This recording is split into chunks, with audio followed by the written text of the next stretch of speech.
Close your eyes and imagine that you are Kamala Harris. I know like half of you just shuddered, the other half of you kind of threw up in your mouth a little bit, but just imagine you're incompetent, underqualified, overpromoted, diversity hire, right? Imagine that you were put in a position that you were never meant to be in. You got like 1% of the vote and you were selected to be vice president. So imagine you don't know what the fuck you're doing, right? Who would you pick to be your running mate to go against Trump? Who do you see as able to push you over the finish line? Because you know in your heart you can't do it yourself. Who do you pick? Do you pick another diversity hire like Pete Buttigieg? Do you pick somebody who will help you win a particular state like Josh Shapiro? Who do you pick? Like, where does it go? Like, what is the cadence here? Because I don't think anybody has the ability at this moment to challenge Trump's momentum.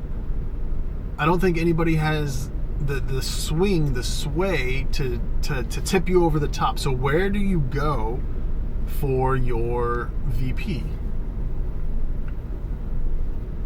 It's an interesting question to pose because you don't know what the fuck you're doing. You've been held up by the shadow government, the cabal, this whole time, and now you have to make this decision, and it's going to reflect on the next potentially 4 years if you think it's going to let you win.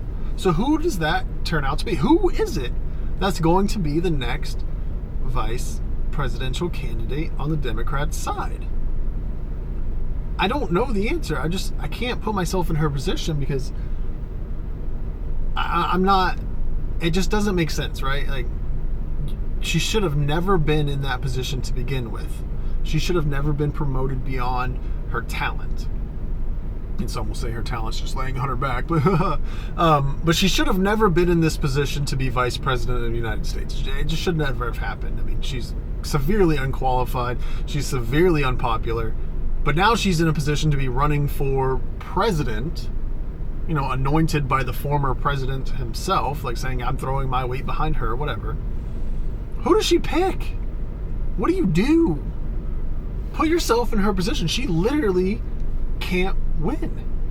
And she's going to be cackling the whole time. She literally cannot make the right decision. I don't think there's a way for her to pick somebody and everybody be like, you know what? That was a great pick. Because who do the Democrats have? Who on the left can really move the needle right now? Who is really bringing the heat on the left that's a major political figure? I don't know the answer to this. It's like the same thing kind of happened with Trump, right? Like J.D. Vance. Really? You think J.D. Vance is going to move the needle and help you?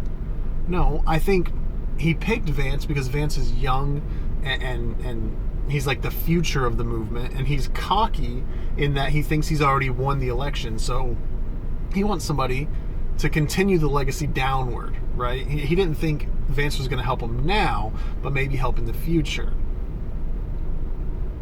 Kamala needs some help now. She needs somebody to help her now.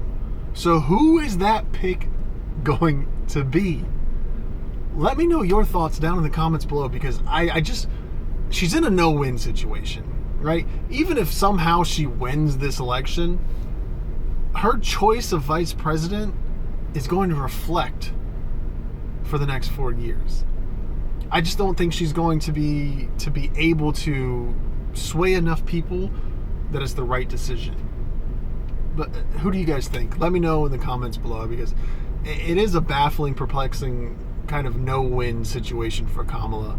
And I don't feel bad for her. She's way underqualified for what she's doing. So she's already put in a position like way above her means. So don't feel bad for her at all. But where does she go from here?